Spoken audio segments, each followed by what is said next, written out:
तो आज के इस वीडियो में 11 जून के इंपॉर्टेंट करंट अफेयर्स को हम लोग कवर करेंगे। तो देखिए हमारा पहला प्रश्न क्या है कि अभी हाल ही में जारी घरेलू मूल्य सूचकांक यानी कि ग्लोबल होम प्राइस इंडेक्स में भारत किस स्थान पर रहा। तो आंसर होगा 55 नंबर पे, 55वें स्थान पर रहा। तो भारतीय संपत्ति बाजार है नाइट फ्रैंक और इसके वैश्विक घरेलू मूल्य सूचकांक 2021 के पहली तिमाही में भारत 55वें स्थान पर रहा है। लास्ट टाइम यानी कि लास्ट ईयर 2020 में भारत 43 नंबर पे था। देखो इस इंडेक्स का मतलब ये हो गया कि 2020 की तुलना में भारत में घरों की कीमतों में 1.6% की कमी आई है अकॉर्डिंग टू नाइट फ्रैंक। अच्छा, भारत तो इसमें 55वें स्थान पे रहा। टॉप पे कौन है? टॉप पे है टर्की और ये लगातार 5वें साल इस इंडेक्स में टॉप पे रहा है। आपको बता दूं इस इंडेक्स में टोटल 56 देश है। तो अब देख लो भारत 55वें स्थान पे, यानी कि भारत से नीचे केवल एक ही कंट्री है, वो है स्पेन। तो ये आपको ध्यान रखना है। अभी आपको याद होगा हमने कल ही पढ़ा था एनीमिया मुक्त भारत इंडेक्स 2020-21 आया था, उसमें टॉप पे कौन था? मध्य प्रदेश। उससे एक दिन पहले पढ़ा था नीति आयोग ने जो सस्टेनेबल डेवलपमेंट गोल इंडेक्स जारी किया था, उसमें टॉप पे केरल था। और सस्टेनेबल डेवलपमेंट गोल इंडेक्स आया था, उसमें भारत 117वां नंबर पे था और टॉप पे उसमें स्वीडन था। उसके अलावा जो परफॉर्मेंस ग्रेडिंग इंडेक्स आया था उसमें टॉप पे पंजाब रहा था। बाकी आपको याद होगा अभी वर्ल्ड इकोनॉमिक फोरम ने जो ग्लोबल एनर्जी ट्रांजिशन इंडेक्स 2021 को जारी किया, यानी कि वैश्विक ऊर्जा संक्रमण सूचकांक, उसमें भारत 87 नंबर पे था। टॉप पे स्वीडन था। और अभी जो यूनाइटेड नेशन ने वर्ल्ड हैप्पीनेस इंडेक्स जारी किया था उसमें भारत 139 नंबर पे था। टॉप पे फिनलैंड था। और अभी जो भ्रष्टाचार धारणा सूचकांक 2020 आया था, करप्शन परसेप्शन इंडेक्स, उसमें भारत 86 नंबर पे था और टॉप पे दो देश थे, न्यूजीलैंड और डेनमार्क। एक और याद रखो आप, अभी वर्ल्ड प्रेस फ्रीडम इंडेक्स आया था, उसमें भारत 142 नंबर पे था। टॉप पे नॉर्वे था। तो ये भी आपको ध्यान रखने हैं, सारे इंपॉर्टेंट मैंने पॉइंट बताए आपको। बढ़ते हैं आगे। फिर देखिए अगला प्रश्न है, अभी हाल ही में भारत और किस देश के बीच में इंडो थाई कॉर्पोरेट अभ्यास का आयोजन हुआ? तो आंसर होगा थाईलैंड। तो याद रखना इंडो थाई कॉर्पोरेट एक्सरसाइज, ये इसका 31वां संस्करण था जो अभी 9 जून 2021 से शुरू हुआ। 3 दिनों तक ये चलना है और ये हो कहां पे रहा है? अंडमान सागर में हो रहा है। ये एक नौसैनिक अभ्यास है, नेवल एक्सरसाइज है और इसमें भारत का अब तटीय गश्तीपोत आईएनएस सरयू पार्टिसिपेट कर रहा है। अच्छा, ये तो भारत और थाईलैंड के बीच में एक एक्सरसाइज हो रहा है। अभी अमेरिका और सऊदी अरब के बीच में भी फाल्कन क्रूज 4 नाम से एक एक्सरसाइज स्टार्ट हुआ है। वो हुआ है अमेरिका और सऊदी अरब के बीच में। लेकिन आपके लिए ज्यादा इंपॉर्टेंट ये रहेगा भारत वाले, कि भारत किसके साथ एक्सरसाइज कर रहा है। वैसे थाईलैंड के साथ हम एक और एक्सरसाइज करते हैं, कौन सी? मैत्री एक्सरसाइज। देखो भाई 2021 में कुछ इंपॉर्टेंट एक्सरसाइज हम लोगों ने किए, वो मैं आपको याद दिलाऊं। एक तो भारत और यूएसए के साथ साथ में हमने वज्र प्रहार नाम का एक्सरसाइज किया था हिमाचल प्रदेश के बकलो में। और भारत और यूएसए के बीच में अभी युद्ध अभ्यास नाम का एक्सरसाइज भी हुआ था राजस्थान के बीकानेर में, जो महाजन फील्ड फायरिंग रेंज है वहां पे। भारत और उज्बेकिस्तान के बीच में अभी दष्टलिक सेकंड नाम का एक्सरसाइज हुआ था उत्तराखंड के रानीखेत में। और खंजर नाम का एक्सरसाइज हुआ था अभी भारत और किर्गिस्तान के बीच में, ये हुआ था बिश्केक में। वैसे फ्रांस के साथ भी हमने एक एक्सरसाइज किया, वरुण, ये अरब सागर में किया था। और फ्रांस के साथ अभी एक्सरसाइज डेजर्ट नाइट 21 भी हमने किया था जोधपुर में। अब बात यहाँ पे थाईलैंड की हो रही है, तो ये रहा मैप में थाईलैंड। देखो इसकी कैपिटल बैंकॉक है, करेंसी क्या है इसकी? बहत है। बढ़ते आगे। फिर बताइए हाल ही में किसे पेन पिंटर प्राइज 2021 से सम्मानित किया गया? तो आंसर होगा टित्सी डेंगा रेम्गा। कुछ अजीब सा नाम है, अब इसकी स्पेलिंग देख लीजिए। तो ये जिम्बाब्वे की लेखिका है टित्सी डेंगा रेम्गा। और इन्हें पिछले साल भ्रष्टाचार के विरोध में जो जिम्बाब्वे की कैपिटल है हरारे, वहां से गिरफ्तार किया गया था। और अभी उन्हें उनकी book ability to capture and communicate vital truths even amidst time of upheaval के लिए पेन पिंटर पुरस्कार 2021 से सम्मानित किया गया है। ये जो पेन पिंटर अवार्ड है, इसकी स्थापना 2009 में नोबेल पुरस्कार विजेता नाटककार हैरोल्ड पिंटर की याद में की गई थी। और हर साल ये लेखकों या फिर कवियों को दिया जाता है ये पुरस्कार। और इस बार दिया गया ये जिम्बाब्वे की लेखिका टित्सी डेंगारेम्बा। इनका तो नाम से ही ऐसा लग रहा है ये हिडम्बा बोलने में आ रहा है। चलिए ऑप्शन को देखते हैं जरा। थॉमस विजयन की बात करेंगे तो nature TTL photographer of the year 2021 का अवार्ड जीता है इन्होंने। डेविड डायोप, ये बड़ा इंपॉर्टेंट नाम है। अंतरराष्ट्रीय बुकर पुरस्कार 2021 इन्होंने जीता अपने उपन्यास at night all blood is black के लिए। और ये है कहां से? ये फ्रांस के हैं। नुक्लू फॉर्म भी बड़ा इंपॉर्टेंट नाम है। विटली अवार्ड 2021 इन्होंने जीता अमूर फॉल्कन के संरक्षण के लिए। नागालैंड के ये हैं और ये अवार्ड जीतने वाले पहले भारतीय हैं। इसी अवार्ड को ग्रीन ऑस्कर भी कहा जाता है। देखो एक नाम और याद रखना आप, रुमाना सिन्हा सहगल का। नेल्सन मंडेला मानवतावादी पुरस्कार 2021 इन्होंने जीता। और मारिया रेसो का नाम भी आप ध्यान रख सकते हो, फिलीपींस की जर्नलिस्ट हैं ये। अभी यूनेस्को गुइलर्मो कैनो विश्व प्रेस स्वतंत्रता पुरस्कार 2021 इन्होंने जीता था। बढ़ते आगे। अच्छा फिर अगला प्रश्न देखिए, हाल ही में देहिंग पटकाई को किस राज्य का 7वां राष्ट्रीय उद्यान बनाया गया है? तो आंसर होगा असम का। अभी हमने 2-4 दिन पहले ही पढ़ा था कि असम में रायमोना नेशनल पार्क असम का अभी 6वां नेशनल पार्क बन गया है। और अब हम पढ़ रहे हैं असम सरकार ने Dehing Patkai wild life sanctuary को राज्य का 7वां नेशनल पार्क घोषित कर दिया। याद रखना इसे वर्षा वन के नाम से भी जाना जाता है, जिसमें वनस्पति और जीवों की विविधता पाई जाती है। और एक और पॉइंट ध्यान रखना कि अब देश में सबसे ज्यादा नेशनल पार्क के मामले में ये तीसरे नंबर पे आ गया असम। पहले नंबर पे मध्य प्रदेश है जहां पे आपको मिलेंगे 11 नेशनल पार्क। उसके बाद अंडमान निकोबार जहां पे आपको 9 नेशनल पार्क मिलेंगे। और अब है तीसरे नंबर पे असम जहां पे आपको 7 नेशनल पार्क मिलेंगे। अच्छा अगर आपसे एग्जाम में पूछा जाता है कि भारत का सबसे पुराना नेशनल पार्क कौन सा है या पहला नेशनल पार्क कौन सा है, तो उत्तराखंड का Jim Corbett national park answer कर देना। और इसको पहले हैली नेशनल पार्क के नाम से जाना जाता था। और भारत का सबसे बड़ा नेशनल पार्क कौन सा है क्षेत्रफल एरिया की दृष्टि से? हेमिस नेशनल पार्क है जो अब आपको मिलेगा लद्दाख में। ये एक हाई एल्टीट्यूड नेशनल पार्क भी है, यानी कि ऊंचाई पे स्थित। और सबसे छोटा नेशनल पार्क है साउथ बटन नेशनल पार्क जो आपको मिलेगा अंडमान निकोबार में। अब असम में हो गए हैं टोटल 7 नेशनल पार्क। तो पहले के 6 कौन से हैं? देखो यहाँ पे आपको काजीरंगा नेशनल पार्क मिल जाएगा जो कि एक सिंग वाले गेंडे के लिए फेमस है। मानस नेशनल पार्क मिल जाएगा। और ये काजीरंगा और ये मानस ये यूनेस्को वर्ल्ड हेरिटेज साइट भी है। बाकी नामेरी मिल जाएगा आपको, यहाँ पे औरंग नेशनल पार्क मिल जाएगा, डिब्रू शिखोवा मिल जाएगा। तो 5 तो ये ऑलरेडी थे। अभी रायमोना नेशनल पार्क बन गया 6ठे नंबर का। और अब ये 7वां हो गया देहिंग पटकाई नेशनल पार्क। अब बात असम की है तो ये रहा मैप में असम। देखो उसकी कैपिटल दिसपुर हो गई। मुख्यमंत्री अभी नए बन गए हेमंत बिस्वा शर्मा। जगदीश मुखी यहाँ के गवर्नर है। अच्छा अभी असम की पहली महिला वित्त मंत्री फाइनेंस मिनिस्टर कौन बनी थी? अजंता नियोग बनी थी। अभी असम ने ही मुख्यमंत्री शिशु सेवा योजना को भी शुरू किया।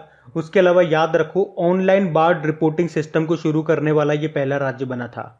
और सतरिया ये कहाँ का क्लासिकल डांस है? ये असम का है।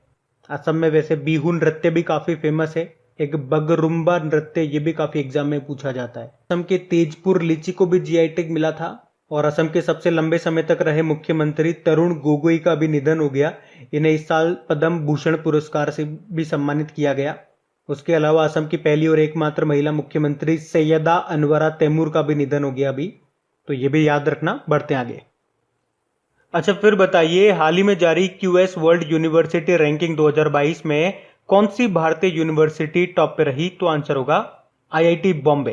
तो अभी हाल ही में जारी की गई क्यूएस वर्ल्ड यूनिवर्सिटी रैंकिंग 2020-21 में टॉप 200 में 3 भारतीय यूनिवर्सिटी को रखा गया है। और अगर भारत में बात करेंगे तो फिर टॉप पे है आईआईटी बॉम्बे जो इस लिस्ट में 177 नंबर पे है। सेकंड पे आईआईटी दिल्ली है जो इस लिस्ट में 185 नंबर पे है। और तीसरी यूनिवर्सिटी है आईआईएससी बेंगलुरु जो इस लिस्ट में 185 नंबर पर है। अब यहाँ पे एक पॉइंट आपको नोट करना है कि आईआईएससी बेंगलुरु ये रिसर्च के मामले में पूरे विश्व में, पूरे वर्ल्ड में टॉप पे रहा है रिसर्च के मामले में। कौन? आईआईएससी बेंगलुरु। और ये पहली बार है जब कोई भारतीय यूनिवर्सिटी रिसर्च या किसी अन्य पैरामीटर में टॉप पे रहा हो, तो ये पॉइंट आप ध्यान रखना। और इस क्यूएस वर्ल्ड यूनिवर्सिटी रैंकिंग में टॉप पे कौन सी यूनिवर्सिटी है? MIT Massachusetts institute of technology USA. Second पे ऑक्सफोर्ड यूनिवर्सिटी। और थर्ड पे 2 यूनिवर्सिटी हैं, स्टैनफोर्ड यूनिवर्सिटी और कैम्ब्रिज यूनिवर्सिटी। तो ये आपको ध्यान रखनी है। अच्छा हमारे शिक्षा मंत्री कौन है? रमेश पोखरियाल निशंक है। और आपको बता दूं, देखो राष्ट्रीय शिक्षा नीति 2020 इसको लागू करने वाला कौन सा है? हिमाचल प्रदेश। और राष्ट्रीय शिक्षा नीति 2020 ये किस समिति की सिफारिश पे लागू की गई? तो आंसर होगा कस्तूरी रंगन समिति। अभी आपको याद भी होगा, Times Higher Education Asia University Ranking 2021 आई थी। उसमें टॉप पे चाइना का सिंघुआ यूनिवर्सिटी था और भारत में आईआईएससी बेंगलुरु ये टॉप पे रहा था, जो कि इस लिस्ट में 37 नंबर पे है। और उससे पहले central for world university ranking 2021-22 आया, उसमें टॉप पे हार्वर्ड यूनिवर्सिटी था और उसमें भारत में टॉप पे था आईआईएम अहमदाबाद, जो इस लिस्ट में 415वें नंबर पे रहा। और ये मुश्किल से 8-10 दिन के अंदर अंदर ही हमने ये दोनों न्यूज़ पढ़ी थी, तो ये आपको याद होनी चाहिए। बढ़ते हैं आगे। अच्छा बताइए, अभी हाल ही में किसने सुरक्षित हम सुरक्षित तुम ये अभियान शुरू किया है? तो आंसर होगा नीति आयोग ने। तो पहले तो आपको क्या याद रखना है कि सुरक्षित हम सुरक्षित तुम अभियान को शुरू किया नीति आयोग ने। नीति आयोग ने पिरामल फाउंडेशन के साथ मिलकर के इस अभियान को शुरू किया है। अच्छा, अब इस अभियान में होगा क्या? तो ऐसे मरीज जिनको हल्के कोरोना के लक्षण है, तो उनकी देखरेख घर पर ही की जाएगी। इसी उद्देश्य के साथ इस अभियान को शुरू किया है। इसी उद्देश्य के साथ इस अभियान को नीति आयोग ने 112 आकांक्षी जिलों में शुरू किया है और ये 112 जिले 26 राज्यों में हैं। आकांक्षी जिले मतलब एस्पिरेशनल डिस्ट्रिक्ट्स, मतलब भारत के सबसे कमजोर या फिर कह दीजिए जो पिछड़े वाले जिले हैं ना, उनमें इसको स्टार्ट किया गया है। अब नीति आयोग ने इसको शुरू किया तो इसके बारे में जान लो। देखो, नीति आयोग को योजना आयोग की जगह लाया गया था 2015 में, 1 जनवरी 2015। इसकी फुल फॉर्म होती है national institute for transforming India. देखो याद रखना, इसके अध्यक्ष भारत के प्रधानमंत्री होते हैं, जो वर्तमान में नरेंद्र मोदी हैं। उपाध्यक्ष राजीव कुमार हैं और इसके सीईओ का नाम भी याद होना चाहिए, अमिताभ कांत है। बाकी अभी आपने पढ़ ही लिया है, नीति आयोग ने सस्टेनेबल डेवलपमेंट गोल इंडेक्स 2020-21 को जारी किया, जो कि इसका तीसरा संस्करण था। उसमें टॉप पे केरल रहा था, लास्ट में बिहार रहा था। अभी नीति आयोग ने व्यक्तिगत संगठनों से मिलने वाली सहायता को ट्रैक करने के लिए कोवएड पोर्टल भी स्थापित किया था। उसके अलावा अभी इसी साल नवाचार सूचकांक इनोवेशन इंडेक्स भी जारी किया था नीति आयोग ने, जिसमें मेजर स्टेट्स कैटेगरी में कर्नाटक टॉप पे था। तो ये भी ध्यान रखना। बढ़ते आगे। फिर बताइए, ग्लोबल लिवेबिलिटी रैंकिंग 2021 में पहले स्थान पे कौन सा शहर है? तो आंसर होगा ऑकलैंड। ये ऑकलैंड कहां पर है? न्यूजीलैंड में। तो ये जो इंडेक्स है, इससे ये पता चलता है कि रहने योग्य शहर में सबसे बेहतर कौन है। तो इसमें सबसे बेहतर बताया गया न्यूजीलैंड के ऑकलैंड को। इसे जारी कौन करता है? इकोनॉमिस्ट इंटेलिजेंस यूनिट इसको जारी करता है, जिसका हेडक्वार्टर है लंदन में। तो दुनिया में रहने योग्य सबसे अच्छा शहर बताया गया न्यूजीलैंड के ऑकलैंड को। सेकंड नंबर पे बताया गया जापान के ओसाका को। और सबसे खराब यानी कि सबसे लास्ट 140वें नंबर पे रखा गया सीरिया के दमिश्क को। अच्छा, ये तो वर्ल्ड का इंडेक्स हो गया। इसी तरह से भारत में भी एक इंडेक्स होता है, ईज ऑफ लिविंग इंडेक्स, जिसको जारी किया था आवास और शहरी कार्य मंत्रालय ने। और उसके अकॉर्डिंग बात करेंगे कि भारत में रहने योग्य सबसे अच्छा स्थान कौन सा है। तो देखो, इसमें भी ऐसा है, 10 लाख से ज्यादा आबादी में बात करोगे तो फिर बेंगलुरु टॉप पे आता है, और 10 लाख से कम आबादी में बात करोगे तो फिर शिमला टॉप पे रहता है। तो ये आपको ध्यान रखना है। बढ़ते हैं आगे। अच्छा, फिर बताइए, ये बड़ा इंपॉर्टेंट क्वेश्चन है फिर से। हाल ही में किस राज्य सरकार ने भारत रत्न और पद्म पुरस्कारों की तर्ज पर पुरस्कार देने की घोषणा की है? तो आंसर होगा असम सरकार ने। तो समाज में महत्वपूर्ण योगदान देने वाले लोगों को अब हर साल असम की सरकार भारत रत्न की तर्ज पर तो असोम रत्न देगी। ये हर साल एक व्यक्ति को दिया जाएगा और उसमें एक व्यक्ति को 5 लाख रुपए दिए जाएंगे। उसके अलावा पद्म विभूषण के तर्ज पर असोम विभूषण दिया जाएगा। ये हर साल 3 लोगों को दिया जाएगा और इसमें 3 लाख रुपए दिए जाएंगे। उसके अलावा पद्म भूषण के तर्ज पर असोम भूषण दिया जाएगा। यह हर साल 5 लोगों को दिया जाएगा और इसमें 2 लाख रुपए दिए जाएंगे। और उसी तरह से पद्म श्री के तर्ज पर असोम श्री दिया जाएगा। यह हर साल 10 लोगों को दिया जाएगा और इसमें 1-1 लाख रुपए दिए जाएंगे। तो इतना आपको यहाँ से याद रखना है। मैंने आपको सारा बता दिया कि इसकी तर्ज पे कौन सा पुरस्कार दिया जाएगा, हर साल कितने लोगों को दिया जाएगा और उसमें कितनी राशि दी जाएगी, है ना। ये ध्यान आप रखना। अच्छा, वैसे पद्म पुरस्कारों की शुरुआत कब हुई थी? 1954 में। और पहली बार जो भारत रत्न है ना, वो भी 1954 में ही दिए गए थे। कितने जनों को? 3 जनों को। चलो बता दो वो 3 जने कौन कौन है जिनको पहली बार भारत रत्न मिला था। भारत रत्न ये भारत का सर्वोच्च नागरिक सम्मान है। ये मिला था सबसे पहले सीवी रमन, राजगोपालाचारी और सर्वपल्ली राधाकृष्णन को। और अभी लास्ट 2019 में भी 3 लोगों को ही मिला था, प्रणब मुखर्जी, नानाजी देशमुख और भूपेन हजारिका को। वैसे इस साल तो भारत रत्न तो मिला नहीं, लेकिन अगर मैं आपसे पूछूं कि किस देश के पूर्व प्रधानमंत्री को पद्म विभूषण से सम्मानित किया गया, तो जापान के जो पूर्व प्रधानमंत्री रहे शिंजो अबे। और इससे पहले वाले साल यानी कि 2020 में किस देश के पूर्व प्रधानमंत्री और राष्ट्रपति को पद्म विभूषण दिया गया, तो इनका नाम अभी हमने पढ़ा भी था, मॉरिशस के थे ये। मॉरिशस के पूर्व प्रधानमंत्री अनिरुद्ध जगन्नाथ। क्यों पढ़ा था इनका नाम अभी? इनका निधन हो गया अभी, इसीलिए। और 2021 में बात करेंगे तो देखो पद्म विभूषण ये भारत का दूसरा सर्वोच्च नागरिक सम्मान है, जो इस बार 7 लोगों को मिला। पद्म भूषण मिला है 10 को और पद्म श्री मिला है 102 लोगों को। तो ये सारे इंपॉर्टेंट पॉइंट्स मैंने आपको एक साथ बताए। असम के बारे में हम पीछे बात ही कर चुके हैं, तो अभी हम बढ़ते हैं आगे। अच्छा, फिर बताइए हाल ही में किस देश ने क्रिप्टो करेंसी है बिटकॉइन, उसको देश की वैध यानी कि लीगल करेंसी घोषित कर दिया? तो आंसर होगा अल सल्वाडोर। तो याद रखना ये अल सल्वाडोर ये विश्व का पहला देश बन गया है जिसने बिटकॉइन को लीगल करेंसी घोषित कर दिया है। बिटकॉइन ये एक क्रिप्टो करेंसी है। क्रिप्टो करेंसी मतलब एक वर्चुअल करेंसी है जो ऑनलाइन चलती है, मतलब रियल में नहीं है। जिसे आप अपनी करेंसी होती है ना, हाथ लगा करके देख सकते हो, वैसा नहीं है। क्रिप्टो करेंसी वर्चुअल करेंसी है। ये बिटकॉइन है, ये जो विश्व की पहली क्रिप्टो करेंसी है। ये 2009 में आई थी। और इसका जनक कौन है? इसके जनक हैं सातोशी नाकामोतो, ये जापान के हैं। वैसे अल सल्वाडोर में जो लीगल करेंसी चलती है वो तो यूएस डॉलर है। अभी आपको याद होगा कि किस देश ने क्रिप्टो करेंसी पर रोक लगा दी थी? टर्की ने लगा दी थी, उसके बाद चाइना ने भी लगा दी। और अभी फेसबुक ने अपनी क्रिप्टो करेंसी का नाम लिब्रा से बदल के क्या कर दिया? डायम कर दिया, डायम। और अभी यूके जो है ये ब्रिटकॉइन नाम से अपनी डिजिटल करेंसी बनाने की संभावना तलाश रहा है। बाकी अल सल्वाडोर की बात करेंगे तो ये रहा मैप में अल सल्वाडोर। देखो उसकी कैपिटल सैन सल्वाडोर होती है और इसके प्रेसिडेंट है नायब बुकेले। अभी मार्च में आपको याद होगा हमने पढ़ा था कि मलेरिया मुक्त होने वाला मध्य अमेरिका का ये पहला देश बना और संपूर्ण अमेरिका का ये तीसरा देश बना है अल सल्वाडोर। बढ़ते आगे। फिर बताइए भारत पे ये किस वर्ष तक आईसीसी का आधिकारिक भागीदार बन गया है? तो आंसर होगा 2023 तक। तो याद रखना जो भारत पे है ये 2023 तक आईसीसी का ऑफिशियल पार्टनर बन गया है।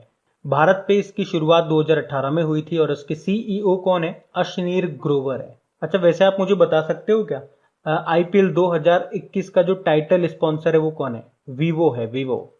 और अभी 2021 के जो बचे हुए मैचेज है वो कहाँ पे होंगे?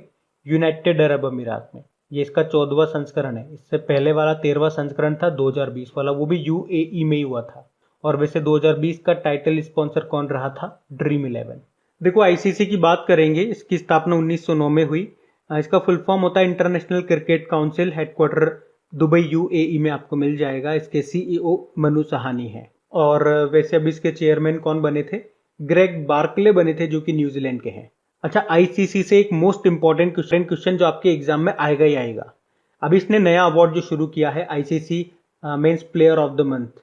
तो अभी तक अप्रैल मंथ तक के सारे अवार्ड हमने पढ़ लिए हैं। देखो जनवरी में बात करते हैं, पुरुषों में तो अवार्ड मिला किसको? ऋषभ पंत को। महिलाओं में शबनीम इस्माइल को, जो कि साउथ अफ्रीका से हैं। जनवरी का हो गया।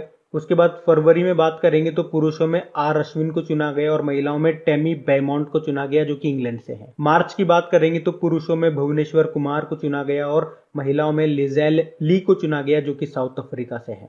उसके बाद अप्रैल मंथ की बात करेंगे तो अप्रैल मंथ का ये प्रश्न मैं आप लोगों के लिए छोड़ता हूं। बताइए ICC player of the month का अवार्ड में बात कर रहे हैं, अप्रैल मंथ का पुरुषों का अवार्ड किसे मिला?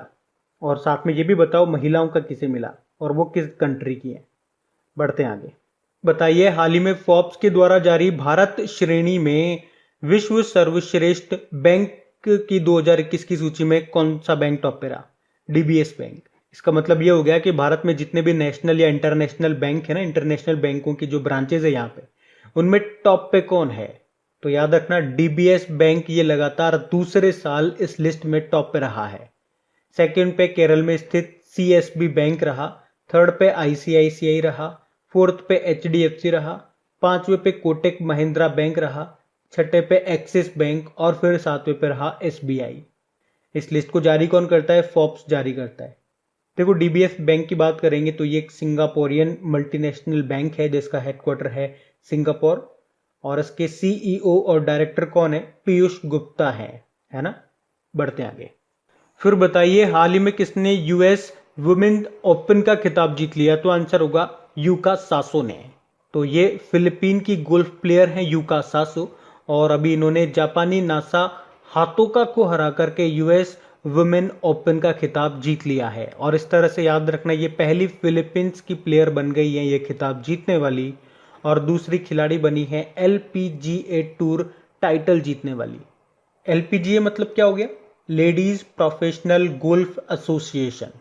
अच्छा, फिल मिकेल्सन का नाम पढ़ा था हमने, इनकी उम्र 50 साल है, अमेरिकी गोल्फ प्लेयर है ये।